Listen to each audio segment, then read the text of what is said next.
the gift bag that the gift shop put it in behind it, and they want to make it a great looking picture, and I'm like, dude, you just bought that thing. Like, you just bought it. Like, you didn't even get into your car. I guess that's better than the crotch shot, right? So.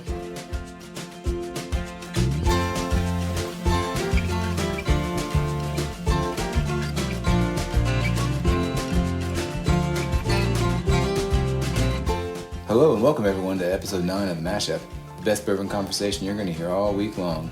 We're your hosts, Michael, Anthony, and Steven. Hey fellas. What's going on, Mashvillians? What's happening, guys? So I've noticed a little something now that the weather has warmed up a little bit, and I need to tell people that. Oh, you're not going to talk weather, are you? Nope. I run, and as you are... We're world-class runners, by the way, too. How about that? Who are you guys running from? I mean, really, like, you're like running? Well, you sometimes you just, like Forrest Gump, you just start running. Just got to start running. Okay, yeah. So as you're out there, you kind of notice things. You're kind of in the environment. Well, there's two things I've noticed recently when I've been running. After this big winter storm, I never really knew the need of street sweepers until this week. Because the amount of pebbles on the street by the curb, I mean, it's a lot. To the point where I'm afraid I'm going to fall. There's so many pebbles. One hill alone, I'm thinking about, there are tens of thousands of pebbles. Oh, yeah, it gets pushed to the side of the road, and of course the side of the road's where you run because you're not running in the middle of the road. Yeah. And yeah, I don't know if it's like pebbles, and I think maybe like a little bit of salt still in there, but it is like a mess on the side of the roads. I don't know when it's going to go away. I don't know if it just eventually goes away or people have to park in their driveway that night so the street sweeper can come down. Yeah, but I don't know. But and it's everywhere. It's like on roads that are brand new, newly paved. Also, of course, old roads where there's potholes and stuff. Mm-hmm. But I don't know. You're right.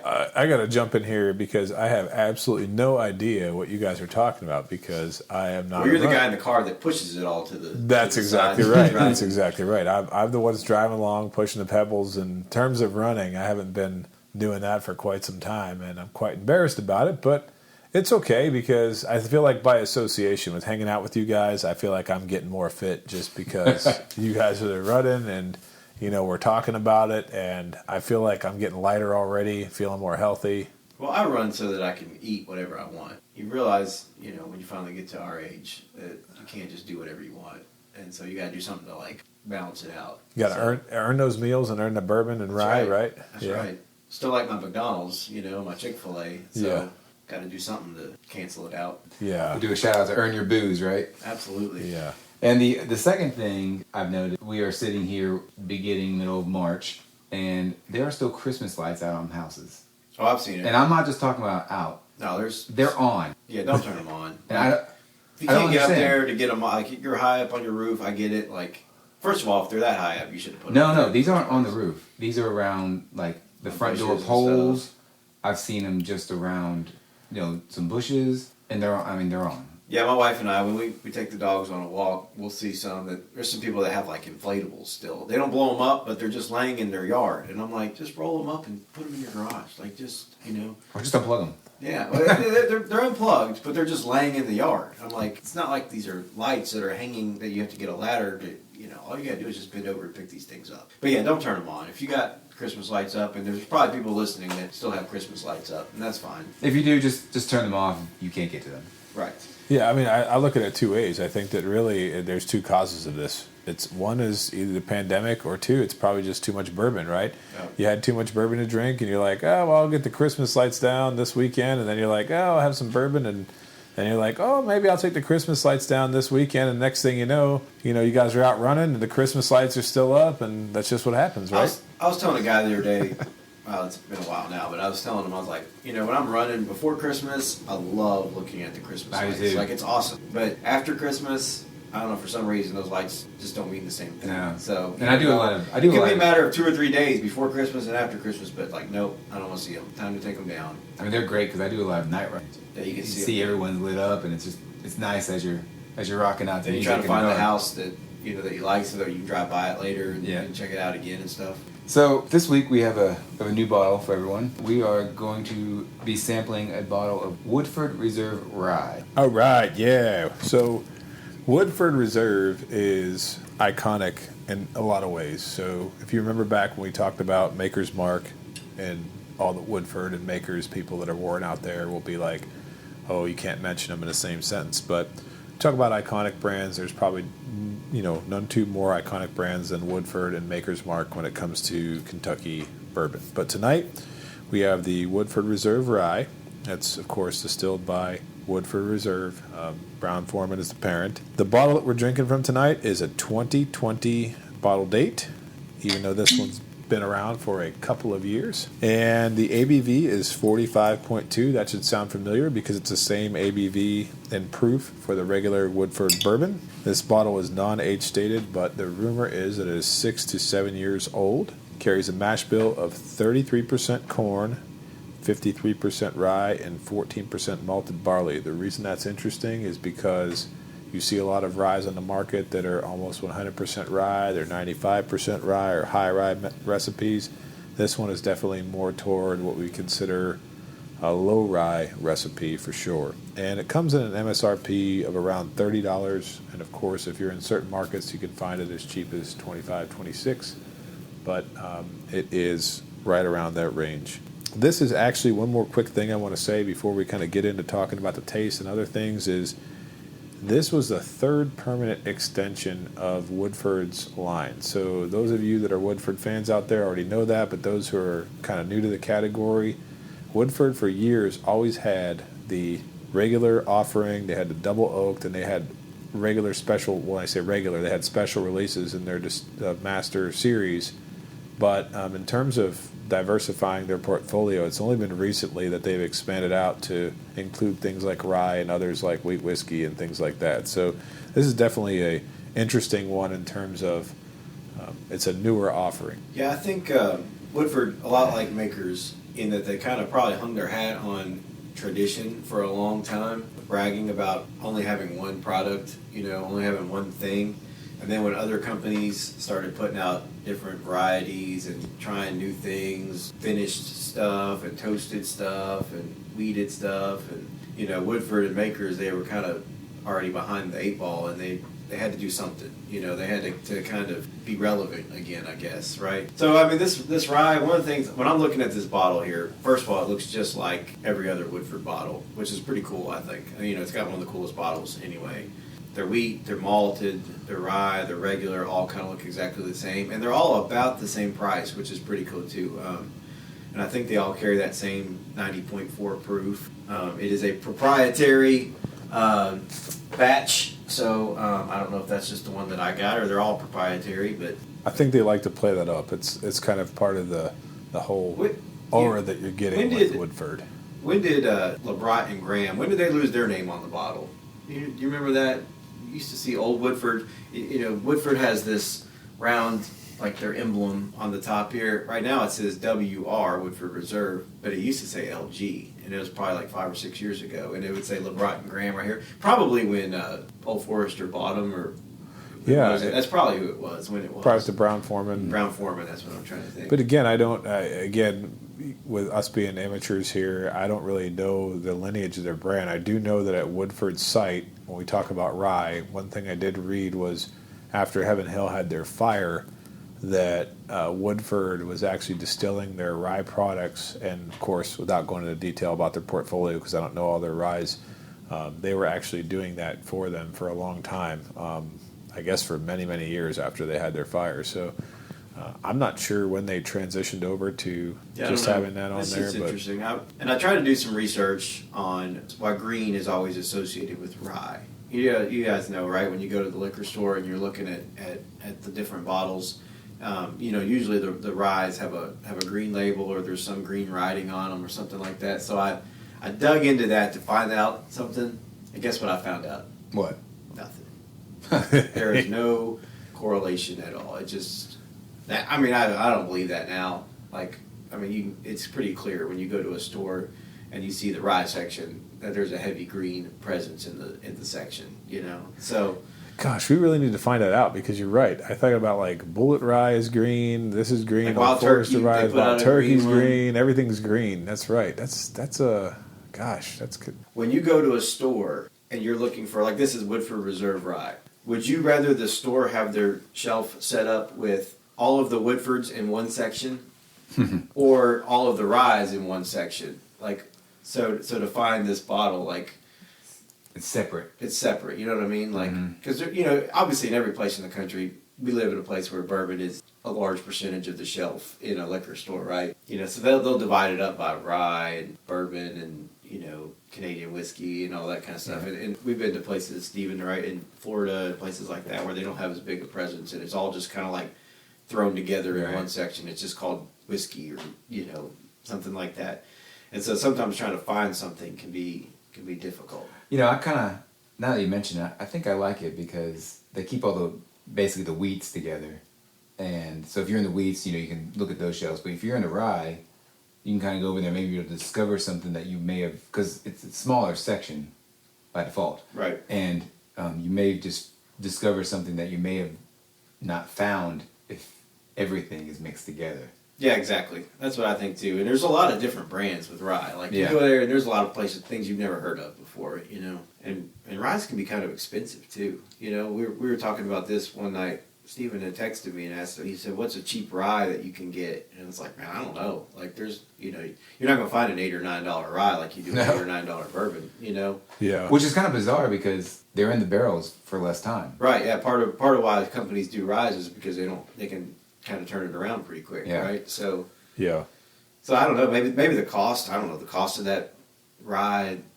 Maybe the grain is production, maybe it expensive. costs more to clean, or they get less per hour out of the machines, and so they charge more for all that. I don't know. Maybe green costs more to print. Maybe. I don't know. But you know, so there's not very many ryes. You know, we've talked about it with Baby Saz. That's a pretty inexpensive rye. You know, and this Woodford one's about the same price as a Woodford bourbon. So you know, that's about as low as you're going to get as far as price goes, I think. You know, You got a couple rye. others that come in lower, maybe like Old Forester and stuff. So a little bit which lower. is but another it's new not- one. So, It's new, yeah. So maybe that's what they were trying to do. They were like, okay, we saw a market for a cheap rye, Yeah. you know, that nobody else was doing. So Yeah, what's really interesting is, you know, rye was for a long time kind of lost amongst bourbon. As bourbon started to have a resurgence, rye's kind of trailed that. But you know, I know people that love bourbon that hate rye, and then I know bourbon drinkers who tend to start gravitating toward rye and thinking it's the greatest thing ever, and they kind of abandon bourbon. I'm kind of somewhere in between, but you know, I definitely appreciate the category. As I told you guys back in the Sazerac episode, that's one of my favorite bottles. and I bet everybody knows a place that has a Knob Creek rye pick. Oh, most I definitely. guarantee it. Yeah. But you know, it's you know, and somebody told me one time that like you don't want ryes past like a certain age either. They kind of like reach their Yeah. they kind of like reach their limit, I guess. You know, it's not like bourbon where, you know, a 15-year-old is going to be better than a 10-year-old. Apparently in rye, once it gets that high, it kind of starts to You get too much. get a little funk or something. I don't know. Yeah, I don't know the logistics, but I do know that there is, you know, you have your annual things like Buffalo Trace releasing Sazerac 17. Is it 18 years? It's 18 years 18, old. yeah. Eagle Ear. They got like an Eagle Air 18, and then 17, they've yeah. got like, and then of course the handy. Van Winkle's a 13-year rye. 13 you know. year, yeah. So when you get up to those higher ages, it's very few and far between. It's not as much as you see. I've never known bourbon anybody stuff. ever. Does anybody know that drinks a Sazerac 18, the BTAC?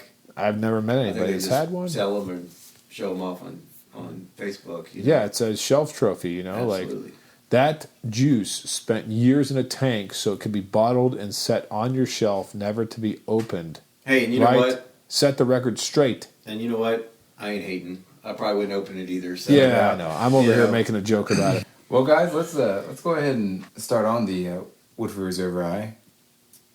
Right off the bat, it is a great smeller. There's a lot of good notes going on here. A lot of sweetness. Lots of sweetness.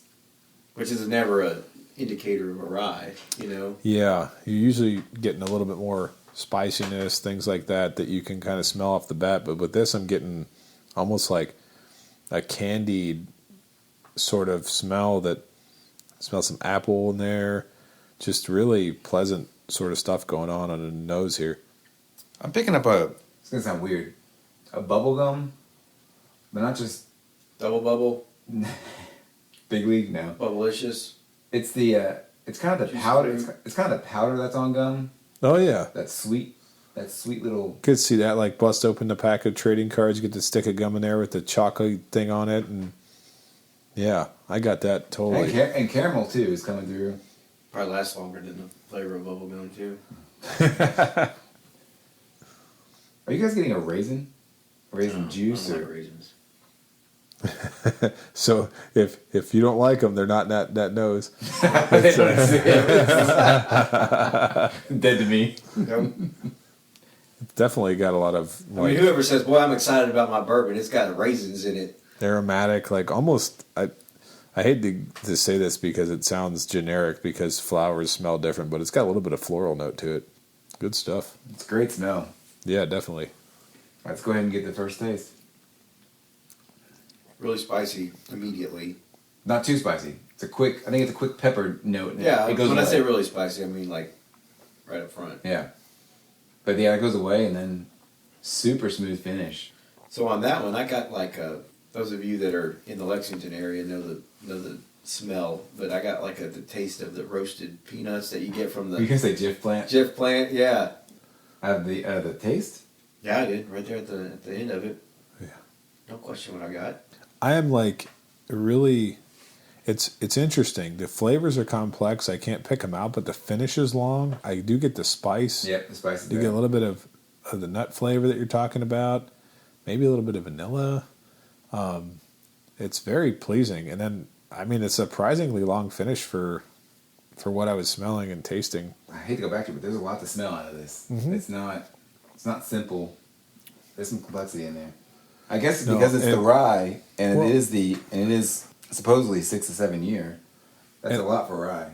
And we can talk about this a little bit more, but when you think about Woodford products, I almost feel like there's like the people that love and hate them, right?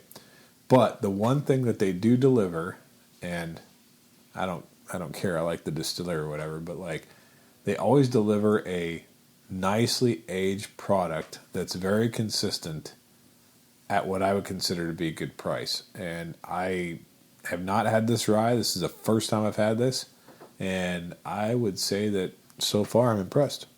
Weird that they wouldn't market this more. You know, like Woodford throws their name out into some pretty high-end stuff. You know, they do a lot of stuff around the Derby and Aren't they the official mint julep? Exactly. And so, you know, you'd think that they could, you know, obviously you can't put rye in a mint julep. That would be like breaking the law. But, you know, but I mean, they could throw the rye into something else, or, you know, sponsor a race or something with the Woodford Rye.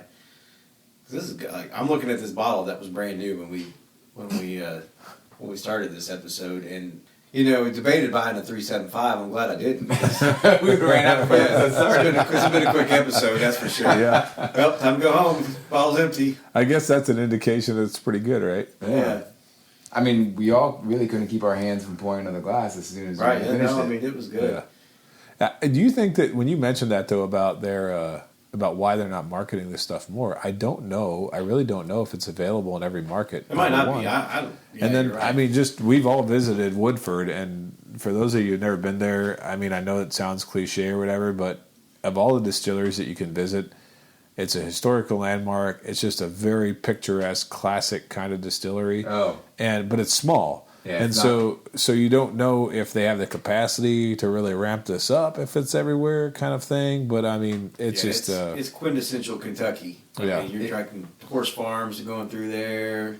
Nice little creek running through it. I mean, it's up there with Maker's Mark, because you go there. There's a lot of the warehouses are on the hill of the kind of the stream that runs in the middle. They're old stone. Some of them are brick. It looks really nice. Like cedar siding. Yeah.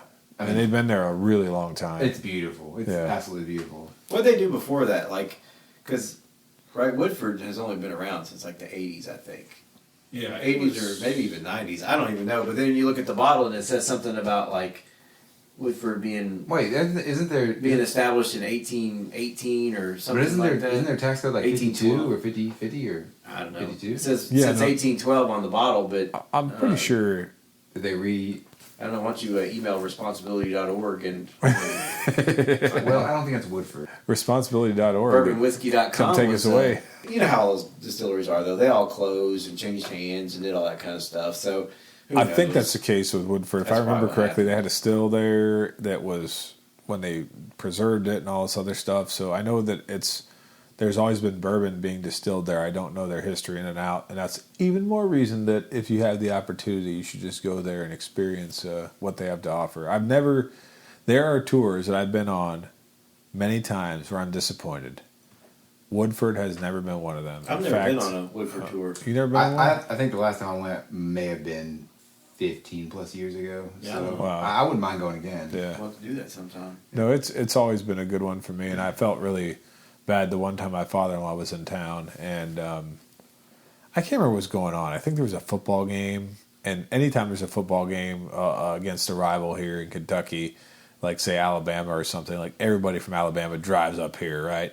And so they flood all these places, and that happened to, Well, they don't know if they're going to get the win, right? Yeah, So they got to come up here and enjoy. Yeah, all the other exactly, stuff, right. 'cause when you come into Kroger Field, in yeah. Alabama, you don't have much of a chance. Yeah, So exactly. At least go get you some good bourbon and try that first, right? Yeah. Yeah, my uncle, he came up from Texas maybe a couple summers ago, and they did a tour. They did Woodford, and they really liked it. And I was telling them all about some of the other tours. When they come back next time, they want to try some of the other. I was like, man, it's going to be hard to beat that one, though.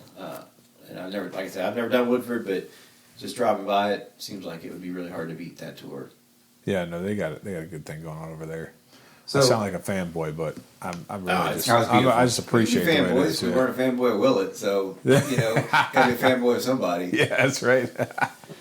So it seems like the past couple of years, I've seen more and more rye bottles from companies showing up on the shelf. Do we feel like it's becoming more and more popular than the wheated? Well, it's not I don't know that it's like either or with wheated and rye, like it's got to be, I think, it's just something that they do.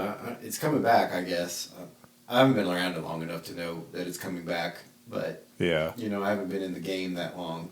It's always been around since I've been in it, but from what I understand, it's coming back. I mean, but rye is specifically rye, so, you're never going to see a green label. Well, is already a green label Weller, but you're never going to see a Weller rye, because that's not what they do. But when I was listening to you talk right now, I was just thinking, is there a grand conspiracy where Weller Special Reserve actually isn't wheated? It's a rye mash bill. Oh, yeah, it's a green label. Just kidding.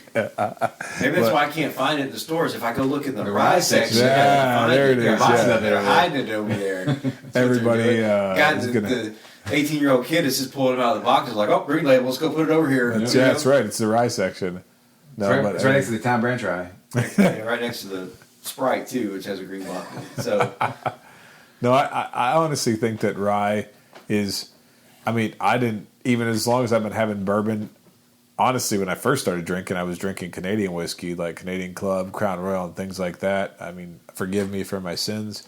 But, that was where I kind of started. And when I was drinking bourbon and other kinds of whiskey, I really never drank rye until probably about, I would say it's going to be 4 or 5 years ago when I started getting high rye bourbons and then, saying, okay, I'll try some rye whiskey. And I personally like rye a lot.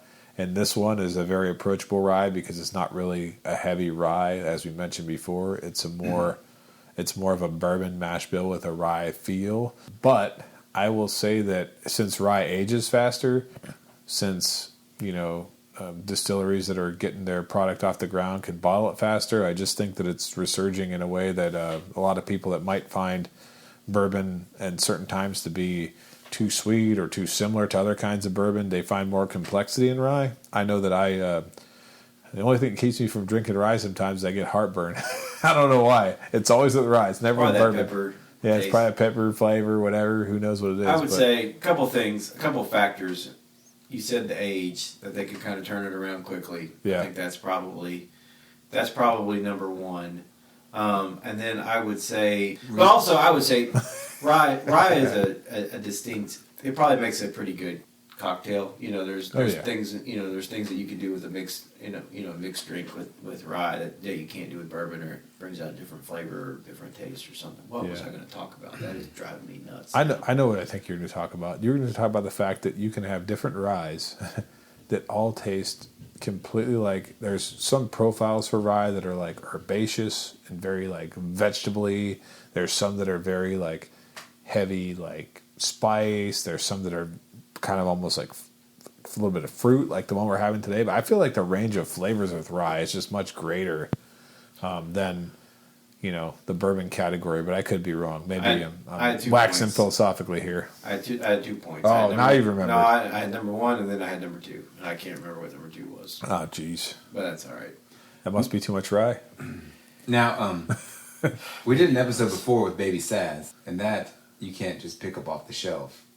How do you guys feel about this compared to a Baby Saz?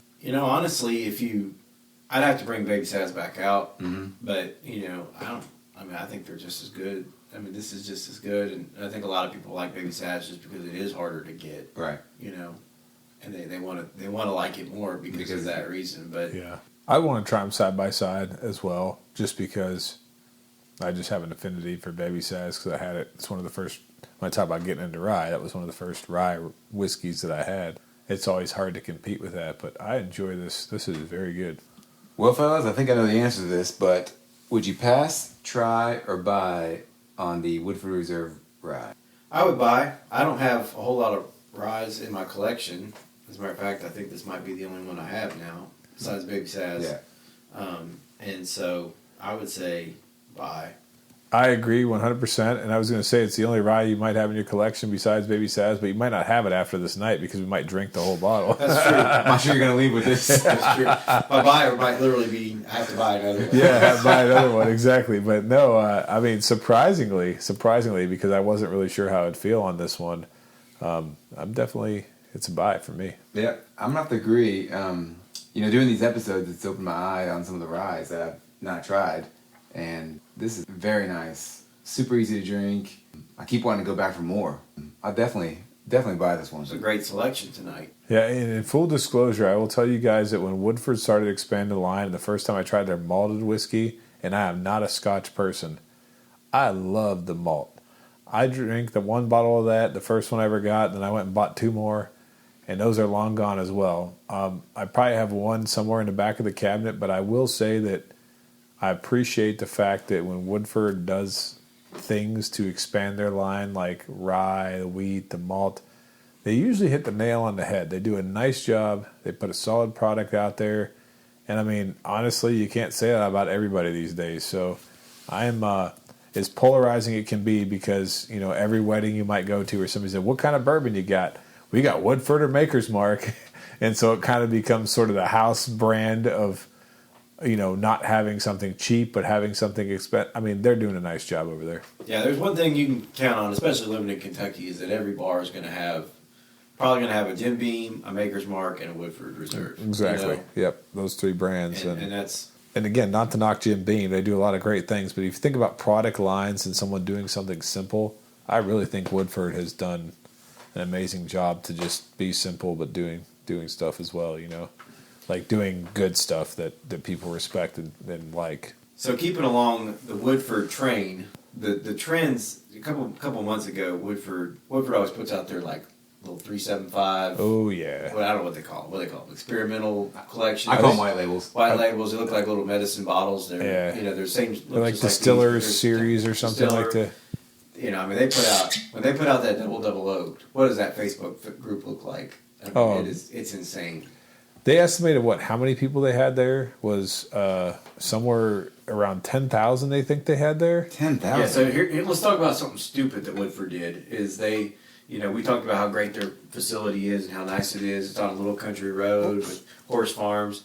Well, they put out their double oak at the distillery, and they were not letting you buy it online, right? So, I mean, apparently there were like thousands of people that showed up at the distillery. Oh, yeah. And that country road can't support it. No, right. It's a $50-something bottle for a 375. And, people were buying 5 or 6 of them. Maxing it out. And they were gone in like a day, and they had like 10,000 bottles. I laughed, just since we're on trends here, I laughed because there were people that were camping out at Woodford to buy this bottle for $50, and then there were people that were rolling into Total Wine or Liquor Barn and picking it up for like $5 cheaper. Yeah. It didn't have to stand in line. If they just waited a day, they would have just been able to get it right then. Yeah. But people go crazy over that double oak. Like, I've had it, it's good, it's fine, but people go crazy over it. I do have a Woodford barrel, I think it's called barrel finished rye in that distillery. That series? Oh. So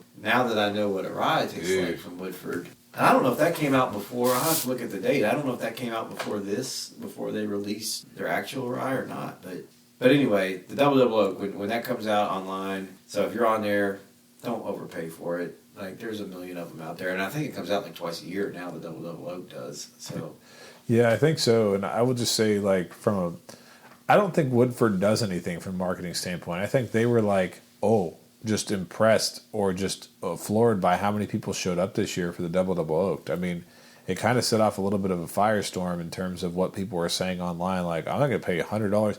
If you think about it, for $375, people were paying $100 that's what I was getting ready to say. to $120. That's what I was getting ready to say. On Could you imagine secondary? If they That's put a $200 and if they some put that dollar bottle bottle up for $120, nobody'd buy it. But they're Exactly. like $50. They're like, I can pay $50 for a bottle. Yeah, but you're paying for half a bottle. Exactly. And then it's just insane. I can't even believe it. Do those master collections, because they go for about what, $130? They're about $130. So I guess Do they sell on the shelves, or they sell no, they go pretty. Some of them go pretty fast. Yeah. That most recent one they just did. It's still.